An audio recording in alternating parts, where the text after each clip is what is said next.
आपने प्रश्न किया था कि महाराज परीक्षित ने राज्य लक्ष्मी त्याग करके क्यों गंगा किनारे आमरण अनशन व्रत लिया। जिस समय महाभारत युद्ध में कौरव और पांडव दोनों पक्षों के बहुत से वीर वीर गति को प्राप्त हो चुके थे, भीमसेन की भयंकर गदा के प्रहार से दुर्योधन की जंघा टूट चुकी थी, तब अश्वत्थामा गया नजदीक और कहा, प्रिय मित्र, अब मैं तुम्हारा सेनापति हूं, तुम्हारी जरूर कमर टूट गई है, लेकिन तिलक करो, अब जितने बचे मैं पांडवों से सबका विनाश करूंगा। ऐसा ही हुआ। वो अपने स्वामी दुर्योधन का प्रिय कार्य समझकर जितने सो रहे थे सबको काट डाला था अश्वत्थामा ने। बहुत से वीर बचे थे, बहुत से वीरों को रात्रि में सोते समय सबको, धृष्टद्युम्न आदि सबको, और ये द्रौपदी के पुत्रों को पांडव समझकर काटा था। और ये भगवान ने बचाव पक्ष किया, पांडवों को उठा करके अपने शिविर की तरफ ले गए और वहां द्रौपदी के पुत्र सोए हुए थे, तो समझा कि ये पांचों पांडव, क्योंकि ज्यों के त्यों वैसे ही महारथी थे, ये सोते हुए सबको काट डाला। द्रौपदी के 5 पुत्रों के सिर काट करके दुर्योधन के पास लाया और कहा, मैं पांडवों का सर ले आया, देखो। तो उनका भीम का सर लाओ। तो भीम का सर, भीम के जो पुत्र थे उन 5 में उनका दिया, जेवी दबाया तो फट गया उनका हेड। भीम का सर ऐसा नहीं होता। तब देखा कि ये तो पुत्र, अब तो कहा है, तुमने तो हमारा सर्वनाश कर दिया, हमारे वंश का ही विनाश कर दिया। अरे हमारी दुश्मनी पांडवों से थी, तुम सोते हुए द्रौपदी के पुत्रों को क्यों मार डाला। बड़ी निंदा की अश्वत्थामा की। जेवी द्रौपदी को पता चला, वो तो अत्यंत दुखी हो गई, उनकी आंखों में आंसू बहने लगे।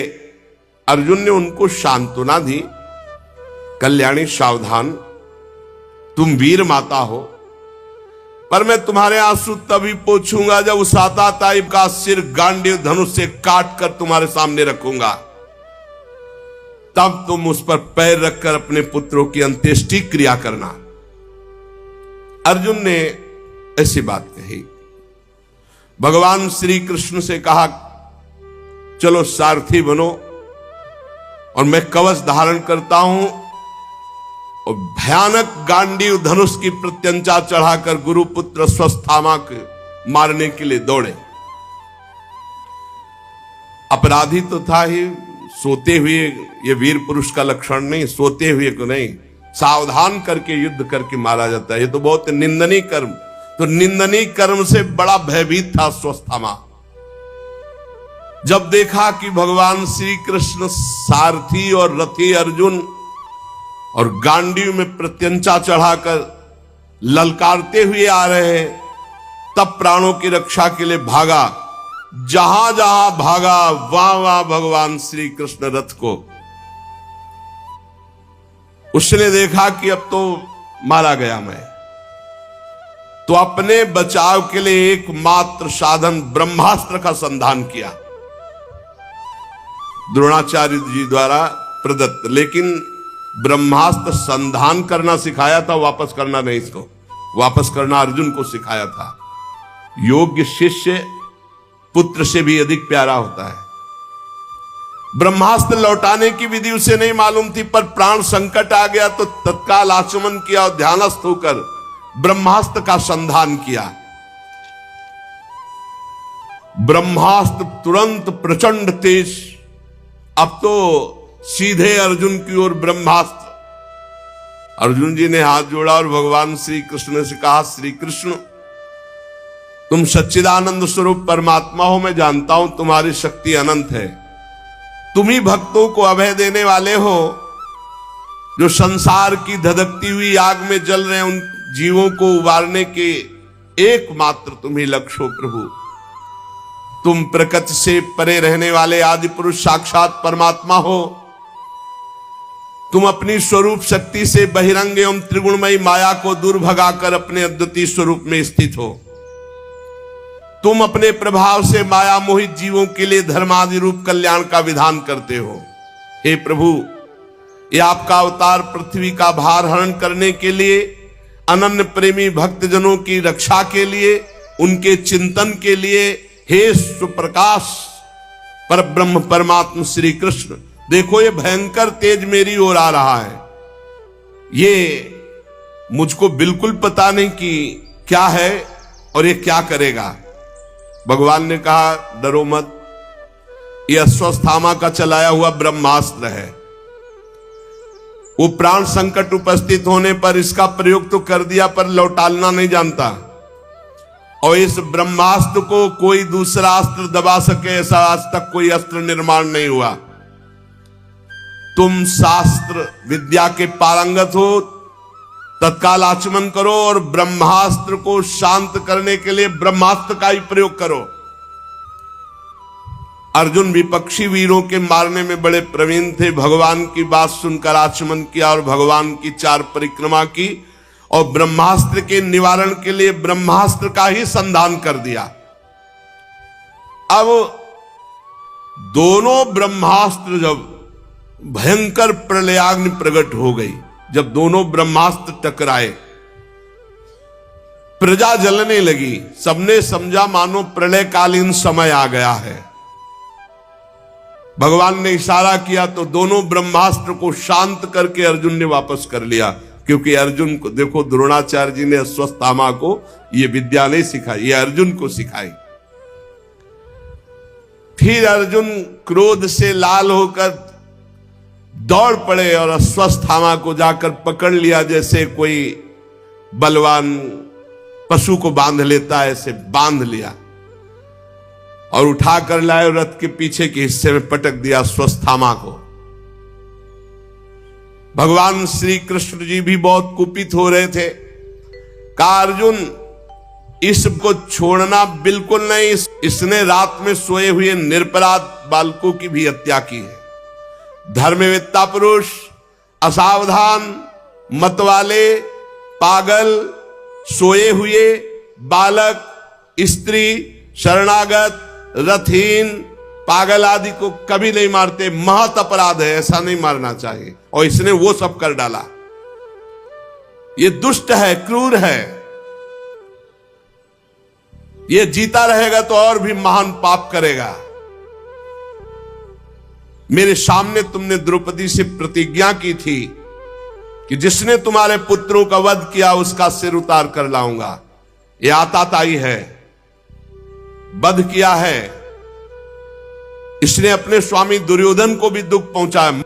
अर्जुन देख रहे थे कि भगवान बड़ी मुस्कुराहट के साथ आज्ञा दे रहे हैं, इसका मतलब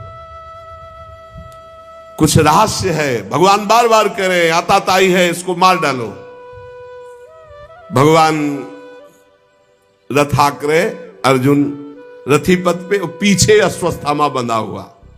अश्वत्थामा को पशु की तरह बांधकर निंदित कर्म करने से बहुत खिन्न, उदास द्रौपदी जी ने जे ही ऐसा देखा तो उन्होंने कहा, नहीं नहीं, हमारे गुरु पुत्र का ऐसा अपमान नहीं होना चाहिए। नमस्कार। अश्वत्थामा को प्रणाम किया और कहा, तत्काल बंधन मुक्त करो।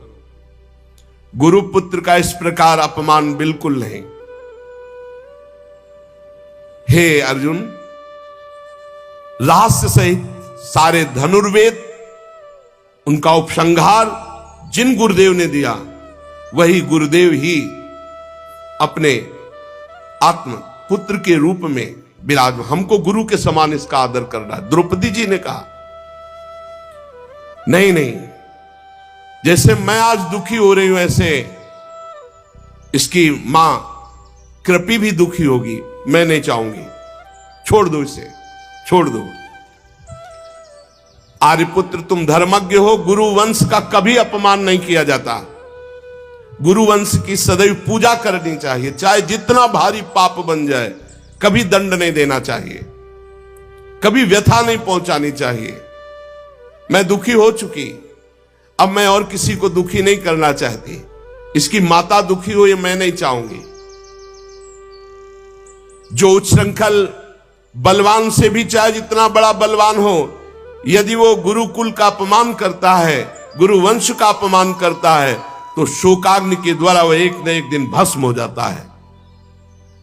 द्रौपदी की बात धर्म और न्याय के अनुकूल थी, बिल्कुल कपट नहीं, करुणा और ममता से भरी थी।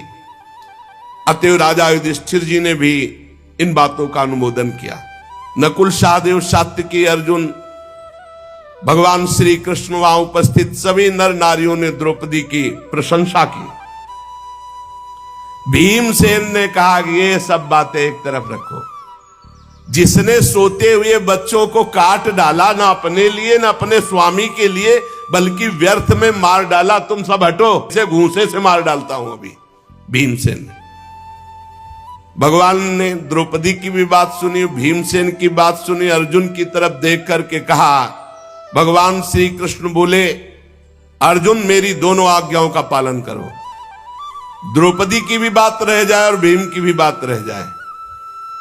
शास्त्र में 2 आज्ञा है, आताताई को मार डालना चाहिए कोई भी हो, और एक आज्ञा है कि कितना भी पतित नीच हो पर ब्रह्म ऋषि की हत्या नहीं करनी चाहिए। मेरी आज्ञा का पालन करो। अर्जुन भगवान के हृदय की बात ताड़ गए, तलवार निकाली, वह अश्वत्थामा के सिर के बाल मूड़ दिए, ब्रह्ममणि थी उसको निकाल लिया। श्रीहीन तत्काल हो गया, ब्रह्म तेज रहित हो गया। रस्सी से उसके बंधन खोले और अपमानित करके निकाल दिया। जा, तुझे जीवन दान देते हैं। यह सबसे बड़ा अपमान मृत्यु तुल्य ही होता है। मूड देना, धन छीन लेना, कठोर वचन करके धक्का कर मारकर बाहर निकाल देना, यही मृत्यु तुल्य दंड भी है और मारा भी नहीं, दोनों बातें हो गई। अब अंत्येष्टि क्रिया अपने पुत्रों की पांडवों ने की, जलांजलि अर्पित की, गंगाजल में स्नान किया।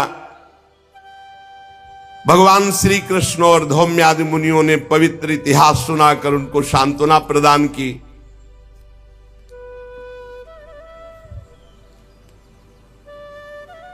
भगवान श्री कृष्ण युधिष्ठिर को राज तिलक, सिंहासन आरूढ़, सब काम ठीक अब हो गया। अश्वमेध यज्ञ करा दिए, जाने का विचार हुआ। युधिष्ठिर से और बड़े बुजुर्गों से भगवान ने कहा, अब हम उद्धव आदि के साथ द्वारिका। सबने विवश होकर के भगवान से प्रार्थना की कि अब आपको जाने की अनुमति कौन दे, आपके दर्शन मात्र से सुख मिलता है, पर जैसे आपको सुख मिले। भगवान के लिए दारुक ने रथ सजाया, छत्र चंवर आदि जैसे। भगवान बैठने ही जा रहे थे कि आवाज आई, प्रवा पाहि माम महायोगिन देव देव जगतपते, नान्यम तद भयम पश्चे यत्र मृत्यु परस्परम। प्रभु प्रभु रक्षा करो, रक्षा करो, आपके अतिरिक्त कोई नहीं है कि इस लोक में मुझे बचा सके, क्योंकि यहां सब परस्पर एक दूसरे की मृत्यु के निमित्त बन रहे। प्रभु ये देखो, कोई तेजो में बाण मेरे गर्भ की ओर दौड़ा रहा है। उत्तरा के गर्भ में महाराज परीक्षित थे। स्वामिन, मुझे भले मार डाले लेकिन मेरे गर्भ की रक्षा हो, मैं आपकी शरण में हूं।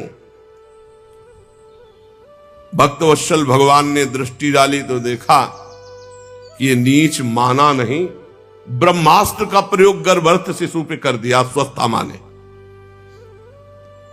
और उधर 5 बाण संधान किए पांडवों को, कि वंशे नहीं रहने देंगे, पांडवों को भी नष्ट करने के लिए 5 बाण, और 1 बाण उत्तरा के गर्भ में विराजमान महाराज परीक्षित के नाश के लिए ब्रह्मास्त्र का प्रयोग। पांडवों ने देखा, बोले प्रभु ये 5 बाण तेजों में हमारी ओर आ रहे हैं। सबने अस्त्र उठा लिया। भगवान ने कहा, तुम सब शांत हो जाओ। ध्यान किया सुदर्शन चक्र का, यह अमोघ अस्त्र है, भगवान का पार्षद है, और सुदर्शन चक्र को रक्षा में लगा दिया। पांडवों की कोई भी अस्त्र शस्त्र अब छू नहीं सकता। देखो, ये कथाएं ही नहीं है, इनको जीवन में उतारना है। हर परिस्थिति में यदि हम भगवान का आश्रय लिए रहेंगे तो भगवान हमारी रक्षा करेंगे पक्का। सुदर्शन चक्र से निज जनों की रक्षा की। योग योगेश्वर भगवान श्री कृष्ण ने जब देखा कि पांडवों की वंश परंपरा जिससे चलने उस परीक्षित के ऊपर ब्रह्मास्त्र, तो तुरंत अपने माया के द्वारा कवच रच दिया। गर्भस्थ शिशु को कवच में, सुदर्शन चक्र की रक्षा में पांडवों को। ब्रह्मास्त्र अमोघ है, कोई शस्त्र उसको नहीं रोक सकता। फिर भगवान श्री कृष्ण का तेज सुदर्शन के सामने आते ही पांचों बाण शांत हो गए। ये कोई आश्चर्य की बात नहीं, भगवान सर्वाश्चर्यमय है। भगवान निज शक्ति माया से स्वयं अजन्मा होकर संसार की सृष्टि, पालन और लय करते हैं। भगवान श्री कृष्ण ब्रह्मास्त्र की ज्वाला तो सुदर्शन से, और आप अंदर सूक्ष्म रूप रख करके गर्भस्थ शिशु परीक्षित की रक्षा की। बड़ा सौभाग्य परीक्षित जी का, गर्भ में भगवान के दर्शन हो गए। ब्रह्मास्त्र की ज्वाला से मुक्त कर दिया पांडवों को भी और गर्भस्थ शिशु को भी। फिर भगवान ने सांत्वना दी और कहा अब चले। जब कुंती जी ने देखा कि भगवान जा रहे हैं, शौनक जी ने कहा सूत जी, अभी पीछे आपने बताया था कि अश्वत्थामा ने ब्रह्मास्त्र चलाया था उत्तरा के गर्भ में, तो ब्रह्मास्त्र का प्रभाव और गर्भस्थ शिशु बच जाना, यह कैसे हो सकता है? गर्भ में महान ज्ञानी महात्मा परीक्षित जी थे,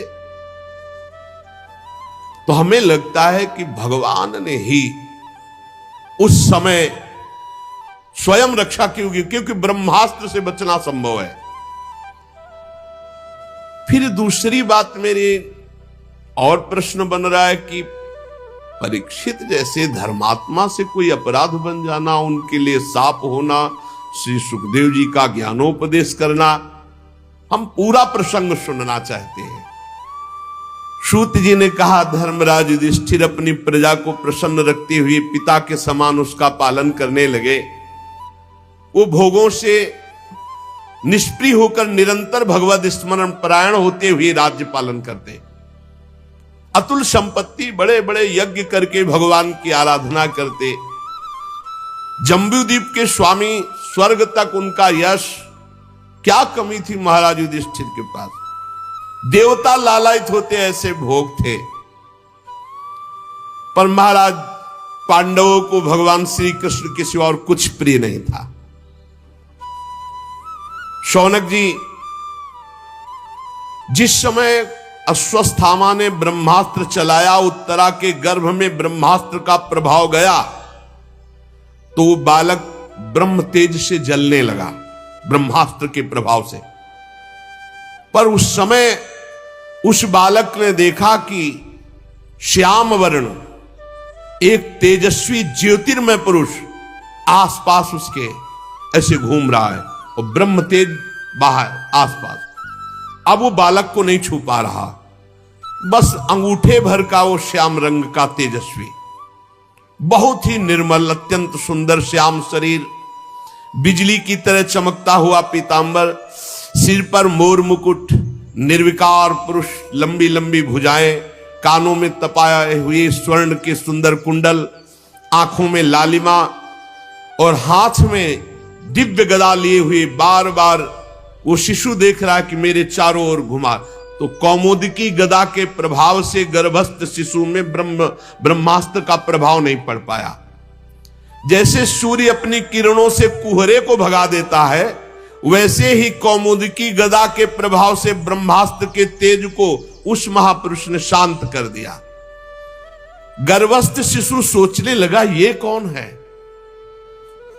इस प्रकार 10 मास के गर्भस्थ शिशु के सामने भगवान श्री कृष्ण का साक्षात दर्शन और भगवान श्री कृष्ण की कौमुदी गदा के प्रभाव से ब्रह्मास्त्र के तेज का शांत हो जाना, और तत्काल वो सोच ही रहे थे कि भगवान अंतर ध्यान हो गए।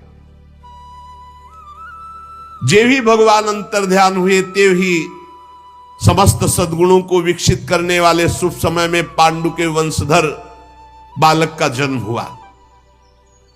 जन्मते समय ही इतना महान तेजस्वी, क्योंकि गर्भ में भगवत साक्षात्कार हो गया है, महान तेज संपन्न। महाराज युधिष्ठिर जब सुना पौत्र हुआ, बड़े प्रसन्न हुए, क्योंकि अर्जुन पुत्र अभिमन्यु, अभिमन्यु पुत्र परीक्षित।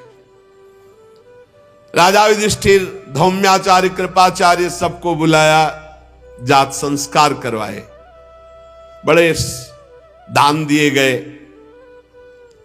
जब बालक का नाल छेदन नहीं होता, उसके पहले, नाल छेदन के पहले तक, उस समय को कहते हैं प्रजा तीर्थ। उस समय जो दान दिया जाता है उसका बड़ा महत्व है। नाल छेदन नहीं हुआ, बालक हुआ, उस समय के दान को बड़ी महिमा प्रजा तीर्थ कहते हैं। उसी समय युधिष्ठिर ने बहुत दान किया, हाथी घोड़ा स्वर्ण बहुत। युधिष्ठिर जी ने कहा, पुरुवंश शिरोमणि, काल की दुर्निर्वार गति अश्वत्थामा वंश मिटाना चाहता था, परंतु भगवान